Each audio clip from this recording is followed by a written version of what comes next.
Bonjour et bienvenue sur Une vie toute simple. Je suis Sylvie et je suis ravie de vous retrouver pour un nouvel épisode du podcast. Nous sommes aujourd'hui le 25 novembre 2016 et vous écoutez le 49e épisode. Aujourd'hui, je vais vous parler de tricot, de couture et de thé. Je suis désolée Géraldine, je ne vais pas encore parler de filage aujourd'hui parce que c'est pas que j'ai plein de choses à vous montrer, c'est que j'ai peur de m'étendre, comme d'habitude. Et si je rajoute du filage par-dessus, ça va être trop long au niveau de l'enregistrement de l'épisode. Bon, et puis il faut dire aussi qu'au niveau du filage, j'ai pas fait grand chose. Donc c'est peut-être pas la peine de s'attarder dessus, on va dire aujourd'hui. Donc je vais commencer. Et comme d'habitude, je vais commencer par le tricot. Donc au niveau tricot, j'ai avancé sur mon cardigan Citadel. J'ai pas mal avancé, enfin, il est loin d'être fini bien entendu, mais je suis assez contente de ce que j'ai fait et du rendu en fait. Donc la dernière fois, j'en étais arrivée où il y a le petit marqueur. Donc j'avais fait toute cette partie haute. Je pense qu'on va mieux voir aujourd'hui par rapport à la dernière fois. Bon, j'ai allumé un peu partout pour essayer que ça rende pas trop mal au niveau des couleurs. Il fait très gris aujourd'hui. Bon, il n'est pas très tôt, il est 17h30, un petit peu plus quoi. Donc du coup, comme il a fait gris toute la journée, de toute façon, je suis obligée d'allumer. Mais si j'allume que ma grande lampe, vous voyez pas grand chose et au niveau des couleurs, ça rend pas du tout. Du coup, j'ai allumé la petite lampe de bureau et je pense que c'est un peu mieux. J'ai pas voulu attendre demain, samedi, pour enregistrer dans la journée parce que j'ai autre chose de prévu. Il faut que je fasse mon sapin. Je sais, on va me dire c'est peut-être un petit peu tôt pour faire le sapin, mais dimanche c'est le premier dimanche de l'Avent, donc je me suis dit que c'était pas mal de faire le sapin. Enfin bon, bref. Je suis partie complètement sur autre chose. Je reviens au tricot. Donc, ouais, ça rend pas mal au niveau. On voit mieux, je trouve, c'est pas mal. Donc, je vous disais, la dernière fois, j'en étais arrivée au marqueur. Donc, j'ai descendu tout ce qui est en dessous. J'ai fait toute la partie dessous. Donc, en fait, je me suis arrêtée comme c'était indiqué, ou après, ce sera la partie qui sera jointe entre le dos et le devant. J'ai aussi relevé les mailles sur le haut et ajouté une moitié devant, que j'ai terminé hier soir. Cette partie-là, vraiment, je l'ai finie pile poil hier soir. Et donc, en fait, après, ça se tricotera. Si j'ai pas lu, mais si j'ai bien compris tout, sur une continuité, en fait. Je pense qu'il va falloir tout mettre après sur un seul câble, un grand câble, de façon à pouvoir tricoter après la différente longueur. Et puis après, je pense qu'il faudra relever les mailles pour faire les emmanchures et tricoter en rond. Donc, le devant a avancé beaucoup plus vite évidemment que le dos, puisqu'il n'y a qu'une grosse torsade et deux petites torsades sur le côté, qu'on ne voit peut-être pas forcément très bien. Donc, il y a une torsade ici et une autre juste en face. Je ne sais pas comment vous montrer. Si je le mets trop près, vous n'allez pas voir grand-chose plus. Ah si, peut-être. Et donc, les augmentations pour le 2. Oh, si je tire un peu, tiens, peut-être c'est pas mal. Et donc, l'intérieur, vous montrer l'intérieur, puisque ce sont les mailles donc, qui ont été relevées. D'où l'absence de couture. En fait, j'étais un peu surprise quand j'ai vu comment il se montait, parce que pour moi, sans couture, c'était même pas relever des mailles en fait. Et quand j'ai commencé à tricoter le dos, je me suis dit, oh là là, comment on va faire après, puisque il n'y a pas de couture, mais les devants, je les fais comment? Donc effectivement, quand je me suis penchée un petit peu plus et que j'ai lu, en fait, il faut relever les mailles. Ce qui est aussi bien, je trouve, que de faire les coutures. C'est pas trop compliqué. Bon, après, ça dépend de la laine qu'on a, bien entendu. Là, ça s'est bien relevé. J'ai pas bricolé. Bon, on voit un petit peu à ce niveau-là le relevage des mailles. Après, avec la torsade, ça se voit pas du tout. Donc, comme ça, c'est pas mal. Bon, j'ai regardé sur le modèle. On voit aussi au niveau du modèle de base la petite démarcation, on va dire, du relevage des mailles. Et mais bon, c'est pas gênant. De toute façon, en plus, ça sera sur l'épaule. J'ai mes cheveux pour cacher. Donc, on verra pas grand-chose. Donc, ouais, je disais, ça a bien avancé sur le devant. Je pensais pas que ça avancerait, j'irais aussi vite. Bon, sur le dos, comme je l'avais dit la dernière fois, c'est beaucoup plus lent. Vu le nombre de torsades qu'il y a et comme elles sont différentes sur pas mal de versions, je dirais. Enfin, de versions, il y a ces trois-là qui sont pareilles, il y a les petites qui sont pareilles, mais il faut vraiment faire beaucoup plus attention que sur le devant. Sur le devant, j'ai pas retenu vraiment par cœur le motif, mis à part pour les augmentations, mais c'est plus facile de pouvoir tricoter sans être obligé de regarder les explications à chaque ligne, puisque bon, il y en a quand même nettement moins à retenir. Et j'aime assez le rendu, donc je l'ai passé vite fait tout à l'heure. Enfin, c'est pas facile pour voir si vraiment ça allait quand même, parce que bon, des fois ça fait un petit peu peur. Et ça ira bien, quoi. De toute façon, j'avais passé le dos une fois que j'ai terminé avant de relever les mailles. J'ai passé le dos, enfin, j'ai épinglé le dos sur mon mannequin de couture et c'est impeccable. C'est vrai que quand on tricote des torsades, ça a tendance à resserrer un petit peu l'ouvrage, mais là, une fois qu'il sera porté, il sera étiré un petit peu plus. Ne vous inquiétez pas, hein, c'est la tête en bas. Mais du coup, comme ça, j'aurai pas besoin de le bloquer, ça sera déjà une très bonne chose à ce niveau-là. Et voilà, quoi. Enfin bon, je suis contente. Franchement, j'avais vraiment peur au niveau de la couleur et le chiné, en fait, que ça ne rentre pas forcément très très bien au niveau des torsades, qu'on les voit pas super bien. Mais je trouve que le rendu est pas trop mal. Donc, je suis contente de ce que j'ai fait jusqu'ici. Après, bon, on verra par la suite. Je pense que de toute façon, quand j'aurai terminé l'autre devant et que je commencerai à joindre le tout, ça va mettre beaucoup plus de temps puisque là, j'aurai quand même un grand nombre. Bonjour mon cœur, tu regardes ce que je suis en train de faire? J'aurai quand même un grand nombre de torsades différentes à faire, donc puis bien entendu beaucoup plus de mailles. Donc ça sera beaucoup plus long par la suite. Mais ça avance comme je le veux et là je suis contente. Donc ça c'est le premier ouvrage donc, sur lequel je travaille. Ensuite, j'ai remis de côté la couverture. Je crois que depuis la dernière fois, j'ai dû ajouter juste un carré. Donc c'est pas la peine que je vous montre pour ça.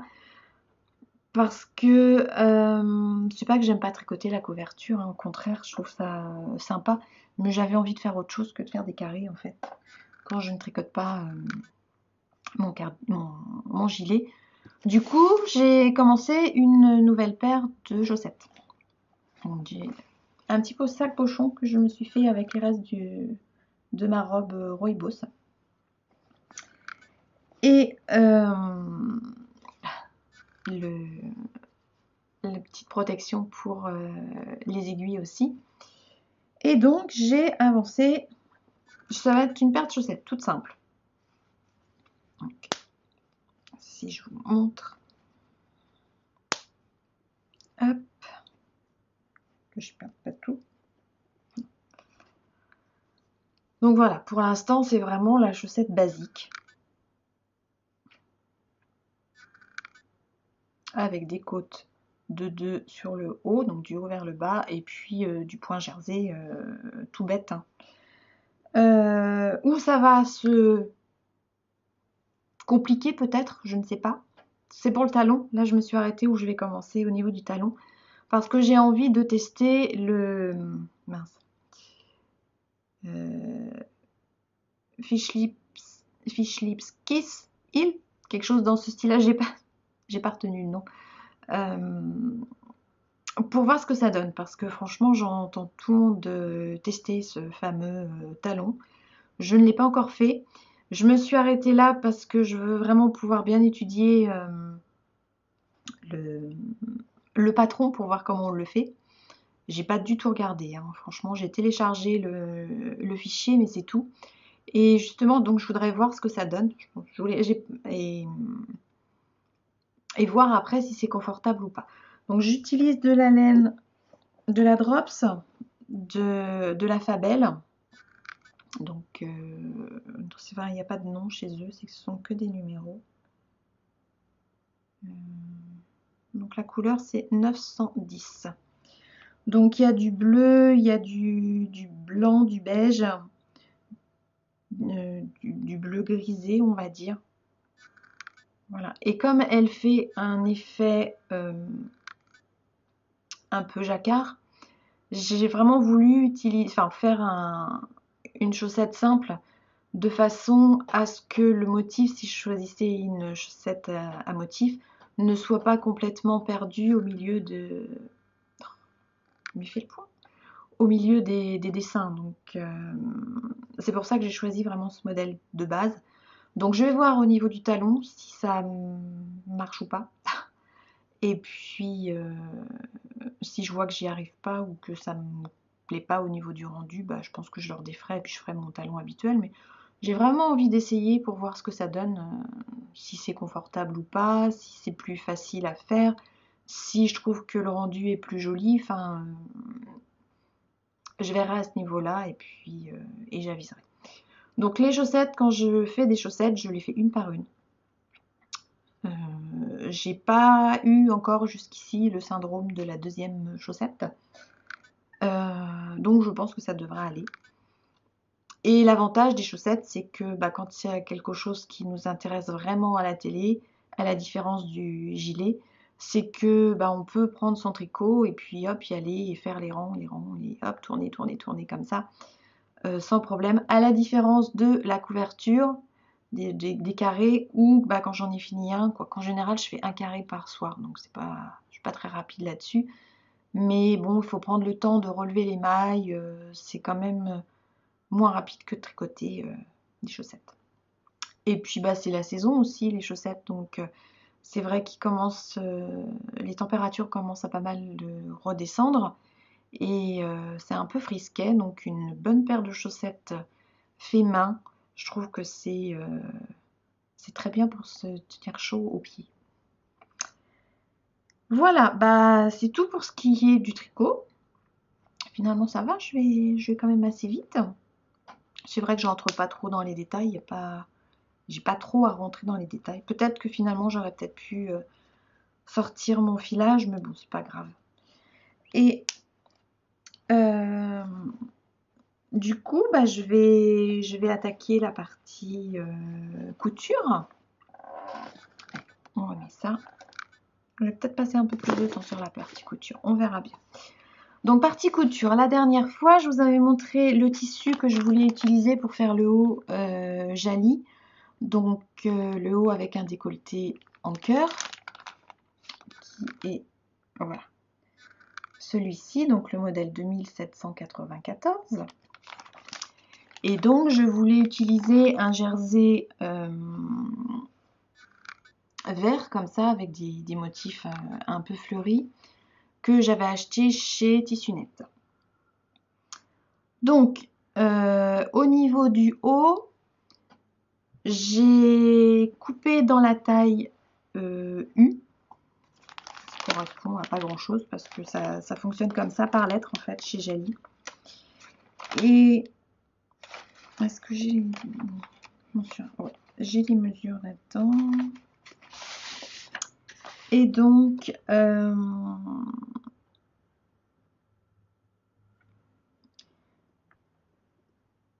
ça allait, en fait si j'avais vraiment pris par rapport à mes mensurations, j'aurais dû faire U pour la poitrine, R pour la taille et T pour les hanches. j'ai pas voulu me prendre la tête à essayer de modifier sur 3 tailles différentes, enfin même pas, ouais, enfin sur 3 mesures différentes. Parce que d'abord c'était la première fois que je faisais un haut de Jali. Donc je ne savais pas comment ça taillait. Et je ne savais pas, pardon, par rapport à mon tissu, bon normalement j'avais vérifié au niveau de l'élasticité, c'était bon, mais je ne savais pas du tout si ça irait ou pas. Donc j'ai tout coupé en taille U et en fait ça taille pile poil. Enfin je trouve que ça va très bien. Je pense que si j'avais réduit au niveau de la taille, bon effectivement ça aurait peut-être été beaucoup plus ajusté, mais je suis pas sûre qu'au niveau du rendu ça aurait été très joli.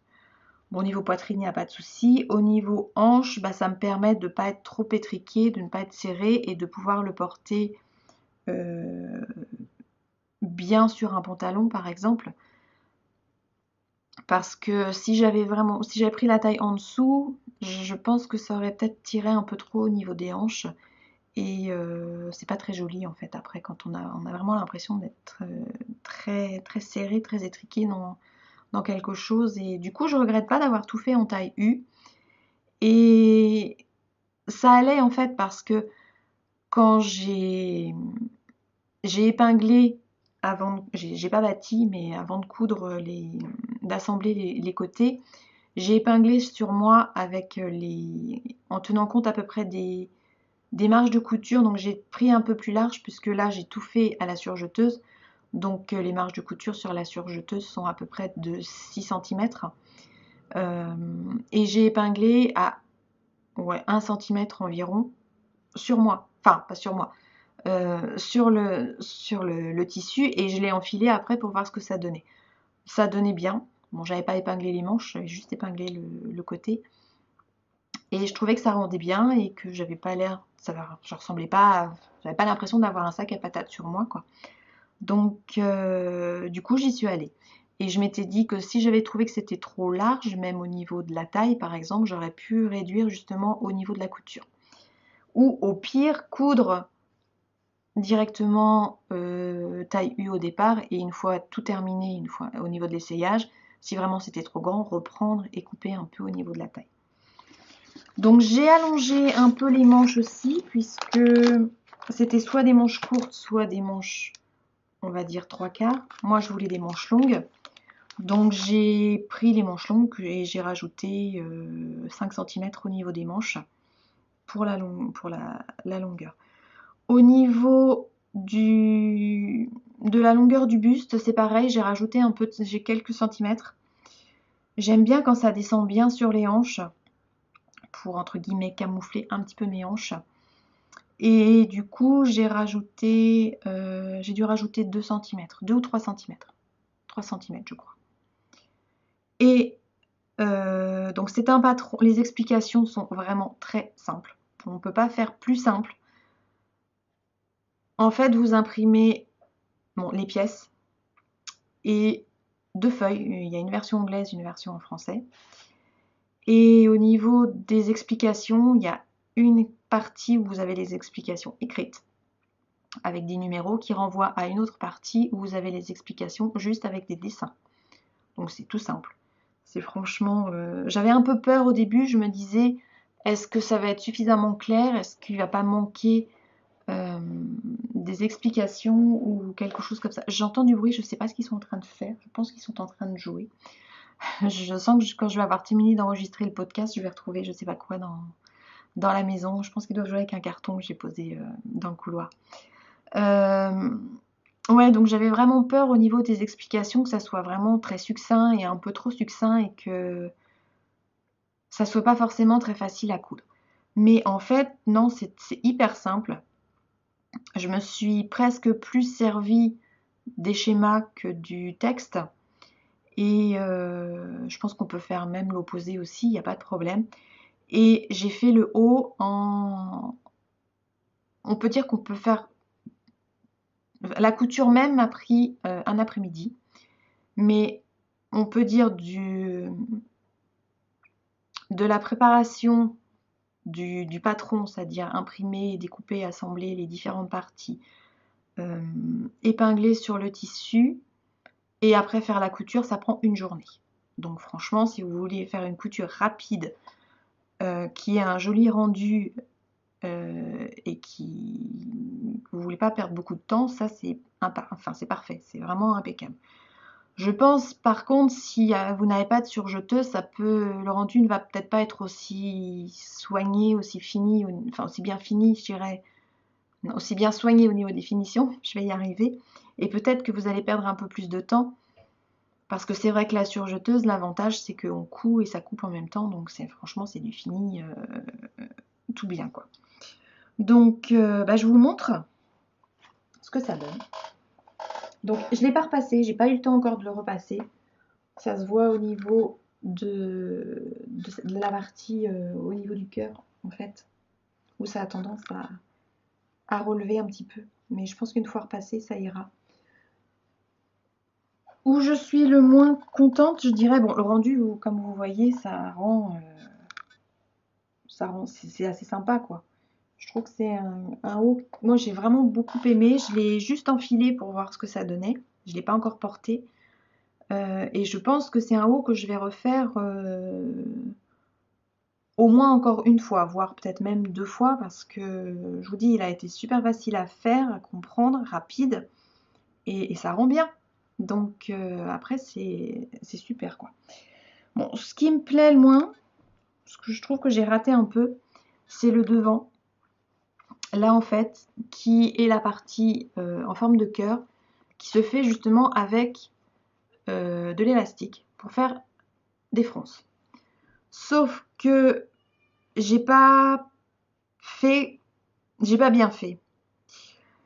Il était indiqué dans le patron la longueur d'élastique nécessaire. Donc, j'ai coupé l'élastique, j'ai positionné l'élastique et après, j'ai tenté tant bien que mal de coudre mon élastique en essayant de maintenir d'un côté le tissu, de l'autre côté de maintenir à la fois l'élastique en place et le tissu et de tirer pour allonger l'élastique sur toute la longueur du tissu de façon à ce qu'au niveau de la couture, une fois fait, après ça puisse se froncer tout seul avec justement l'élastique.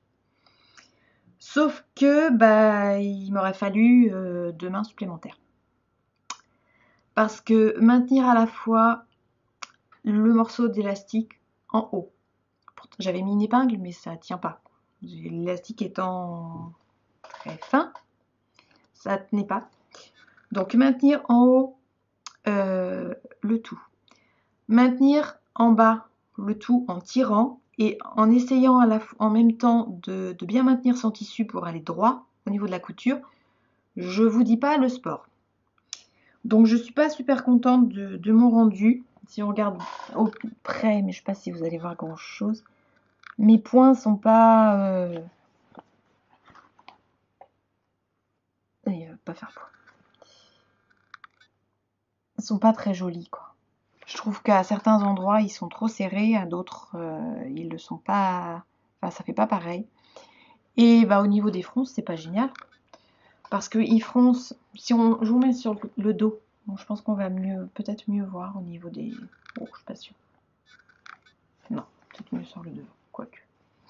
Donc en fait, ils froncent un tout petit peu là, ils froncent un tout petit peu là et un tout petit peu là, et pas sur toute la hauteur. Donc si je le refais, je ferai autrement. En fait, il aurait fallu que je puisse bâtir, sauf que je ne pouvais pas bâtir avec juste 2 mains. J'aurais dû avoir ma mère. Bon, elle était passée le dimanche matin et si j'avais su comment ça se faisait, je lui aurais demandé de me le maintenir pendant que j'étais en train de bâtir l'élastique. Ça aurait été plus facile déjà, ça aurait maintenu l'élastique en place. Et j'aurais eu moins de difficultés à être obligée de tenir de partout. Enfin bref. Donc je me dis que si je le refais, je couperai pas l'élastique par contre. Bonjour Althea, petit cœur. Je mettrai une marque sur la longueur nécessaire au niveau de l'élastique, j'épinglerai en haut. Et après, je pourrais tirer comme ça plus facilement. Ça sera beaucoup plus facile de maintenir l'élastique et d'avoir quelque chose entre les doigts pour tirer et maintenir tout en faisant la couture. C'est franchement le seul reproche que j'ai à faire par rapport à ça. Et puis oui, il y a un truc que j'ai pas compris.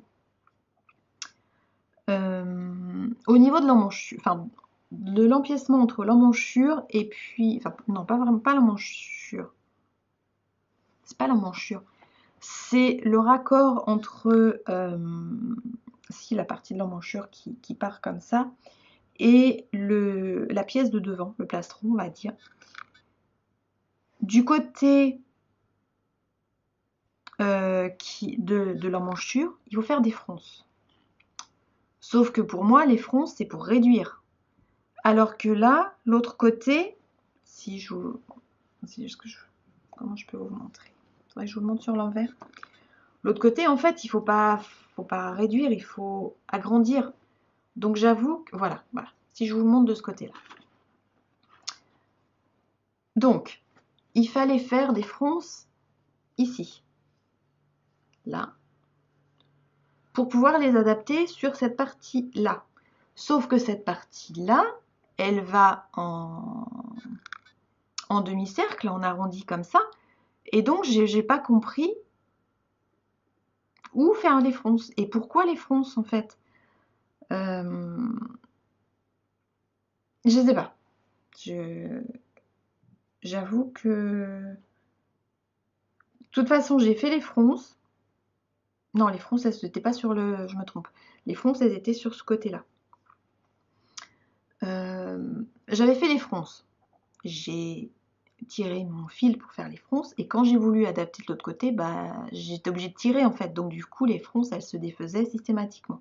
Du coup, pour assembler le deuxième côté, j'ai carrément enlevé les fils pour les fronces. Parce que j'ai pas vu l'utilité. Donc, je comprends pas pourquoi les fronces et pourquoi à cet endroit. Si quelqu'un l'a fait et a une explication, je veux bien prendre. Parce que franchement, je sais pas. Alors peut-être justement que c'est pour ça que sur mon devant, du coup, ça part un peu... ça relève. Ça a tendance à relever un petit peu. Où est-ce qu'il est du coup, mon devant? Si je le mets comme ça,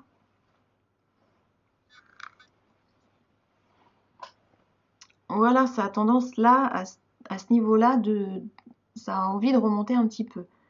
Donc, je sais pas. J'avoue que j'ai pas compris. Donc après, au niveau des finitions, j'ai fait une double piqûre. Quand on regardait les explications, en fait, il fallait faire une piqûre juste pour remonter jusque là. Jusqu'à ce niveau-là. J'aurais dû le mettre sur un cintre, ça aurait été plus facile. Jusqu'à ce niveau-là. Pour maintenir, je dirais, le cœur. Moi, j'ai fait la piqûre jusqu'en haut. J'ai vraiment surpiqué sur tout le tour. Par rapport à la petite bande, j'ai piqué vraiment partout. Parce que je voyais pas pourquoi on piquerait qu'un bout. Je trouvais que c'était pas très joli. Du coup, j'ai piqué partout. J'ai piqué sur le devant. Là. Et puis, là, j'ai piqué, j'ai fait tout le tour, carrément. Le tour au niveau du bras et jusque derrière. Et cette fois-ci, je m'en suis pas trop mal débrouillée. C'est pareil, j'ai fait des doubles piqûres au niveau des manches. Alors c'est pareil, je pense une fois repassé, ça sera plus joli, ça a tendance un petit peu à gondoler.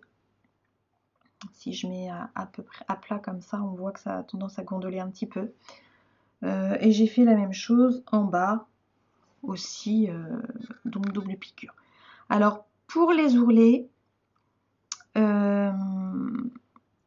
les explications étaient de faire juste un rentré et de piquer comme ça. Moi j'ai voulu faire quelque chose d'un peu plus soigné, je dirais, et j'ai fait un double rentré, de façon à ce qu'on ne voit pas la couture à la surjeteuse ici, comme on verrait en fait sur le côté là. Donc c'est pareil, il disait de fermer, enfin de faire l'ourlet au niveau des manches une fois que la manche est cousue, donc qui est terminée, et après faire l'ourlet en rond. Moi, je l'ai pas fait. J'ai fait l'ourlet à plat et j'ai fait ma couture après parce que je trouve que c'est pas pratique. C'est trop fin, trop petit en fait, et à passer. Donc, je peux enlever le pied au niveau, enfin un bout au niveau de la surjeteuse, mais à passer après dans le bras de la surjeteuse, je trouve que c'est pas facile. Et je l'avais fait une fois pour un haut et j'ai vraiment beaucoup bricolé. Donc, je préfère, c'est peut-être un peu moins joli, je dirais là, à ce niveau-là. Mais je trouve que c'est beaucoup plus pratique et puis franchement, c'est pas non plus dramatique, c'est pas une catastrophe, quoi. Donc voilà pour le haut. Donc je suis contente parce que mon tissu est un tissu assez lourd et ça rend très bien. Donc il va bien se tenir.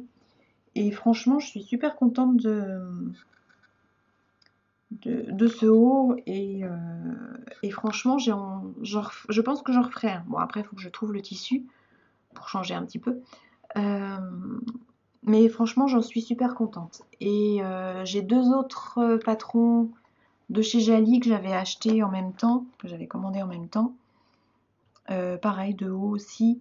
Un avec un petit lien derrière, et puis l'autre, je sais même plus comment il est, le deuxième. Enfin, le troisième. Mais je pense que je les ferai aussi. J'ai bien aimé en fait comment le faire. Donc j'espère que ça sera aussi bien pour les deux autres. Mais il y a qui passe encore. Ah, puce. Mais donc voilà pour ce qui était au niveau de la couture. Tu veux monter ma puce? Bah bien. Donc on arrive à la dernière partie du podcast qui est donc comme d'habitude consacrée au thé. Donc aujourd'hui je vais vous parler d'une boutique dont je vous ai déjà parlé il n'y a pas très longtemps qui s'appelle Goutte de thé. Et je vais vous parler d'un thé vert qui a pour nom Diamant Vert. Voilà. Et qui est un thé super bon. Condition d'aimer le thé vert, bien entendu. Donc je vous montre. Je vais essayer de vous montrer sans tout renverser. Donc c'est un thé vert qui se présente sous forme de feuilles qui ont été roulées. Si vous pouvez faire le point. Voilà. Okay. Donc je vais essayer de vous montrer. Pas facile. Vous allez rien voir. Je suis sûre que vous n'allez rien voir. Voilà.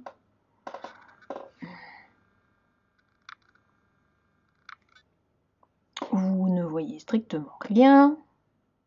Fais le point sur le thé au lieu de faire le point sur moi. Oui, rien.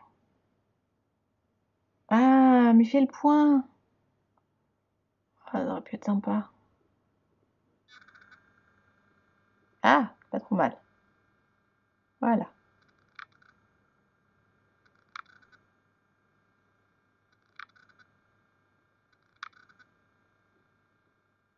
Ouais. Donc, c'est du thé vert qui se présente sous forme de feuilles roulées. C'est du thé vert qui vient de, je sais plus où. Je sais pas si c'est marqué.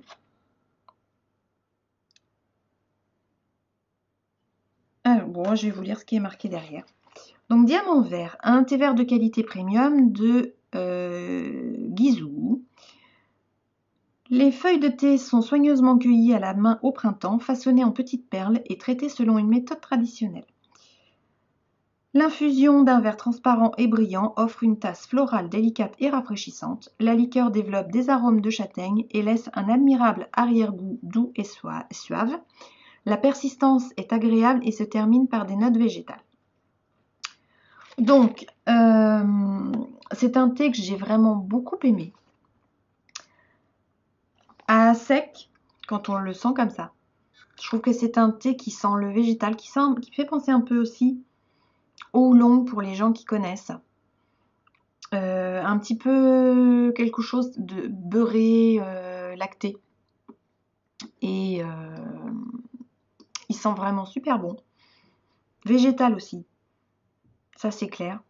Et une fois infusé, il y a vraiment, on retrouve une odeur et un goût de végétal et de légumes cuits aussi. Style un peu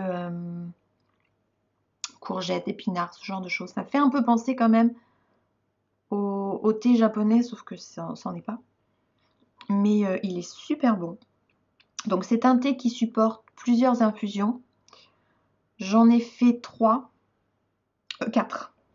4 exactement.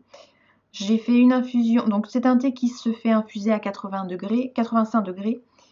Je l'ai fait infuser 1 minute, après 30 secondes, j'ai refait 1 minute et j'ai fait après 2 minutes. Donc toujours les mêmes feuilles en fait qu'on met dans la théière, on fait infuser donc 1 minute, on verse le contenu de la théière, ou si on ne remplit pas si le mug est trop petit, on met dans un autre, mais enfin bref. Il faut vider en fait, remettre de l'eau après et continuer comme ça sur les 4 infusions. Donc à la première infusion, je reprends mes notes, hein. Si vous me voyez baisser le nez, c'est pour ça. Vraiment un goût très floral et végétal. Ça m'a fait un petit peu penser aussi au thé au jasmin. Quelque chose de doux et délicat comme ça.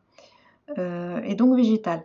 La deuxième infusion qui a été plus courte, là à ce moment-là j'ai senti le petit goût de châtaigne. La troisième infusion, j'ai retrouvé du végétal. Et la quatrième infusion, toujours du végétal, mais là j'ai commencé à sentir une légère amertume. Donc pour moi les 2 minutes c'est trop. Il ne faut pas que j'aille au-delà, je dirais. J'ai pas essayé une 30, il faudrait que j'essaie à une 30 à peu près. Mais franchement, c'est un thé qui est super bon, super délicat. Et quand vous l'infusez, en fait, ce qui est super joli, si vous avez une théière transparente, c'est de voir les feuilles qui s'ouvrent comme ça et qui s'épanouissent, parce qu'on n'a franchement pas l'impression, quand on voit ces petites billes là, que ça peut donner des grandes feuilles. Et vraiment, c'est un thé de super qualité et que je ne regrette pas. On me l'avait conseillé, on m'avait dit, si tu veux du thé vert et tu veux tester en fait par rapport à cette boutique, teste Diamant Vert, parce que franchement c'est un thé qui est vraiment excellent. J'en ai une plus grosse là, une perle. Et franchement je ne regrette pas, parce que effectivement c'est un thé qui est super bon. C'est vraiment un thé de très bonne qualité. Pas le thé que vous faites goûter à quelqu'un qui n'y connaît absolument rien. Il faut quand même, je pense, apprécier un bon thé. Si vous avez l'habitude de boire du thé Lipton, effectivement, vous allez trouver, enfin je dis Lipton, mais ça peut être autre chose, du thé de grande surface, on va dire. Vous allez l'apprécier, je suppose, quand même, parce que c'est vraiment la qualité, vous allez sentir la différence. Mais je veux dire, il faut connaître un minimum le thé pour vraiment apprécier, vraiment bien apprécier ce thé. Je dirais plus les subtilités par rapport à ça.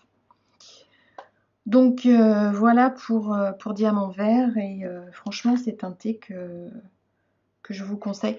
Je pense, il est frais hein, effectivement. Je pense que il doit aussi être très bon en thé glacé, rafraîchissant. Je pense à l'été, il doit être bon. Et puis ça sent bon quoi. Voilà, donc je suis arrivée au bout du podcast. J'espère que ça vous a plu et que vous avez passé un bon moment en ma compagnie. Moi, ça m'a fait plaisir de l'enregistrer comme d'habitude. Et je vous dis à dans 15 jours pour un nouvel enregistrement. Et là, peut-être, j'espère, Géraldine, que je pourrais te montrer vous montrer un peu de filage. Je suis pas sûre que je vous montrerai de la couture. Je suis pas dans l'optique de faire de la couture. Pour l'instant, en tout cas. J'espère que j'aurai terminé ma première, au moins bien avancée, voire terminé la deuxième chaussette pour vous montrer, et que j'aurai bien avancé sur mon gilet. Donc, voilà, c'est tout pour aujourd'hui. Je vous souhaite tout plein de bonnes choses. Portez-vous bien, prenez soin de vous, et puis à tout bientôt. Bye!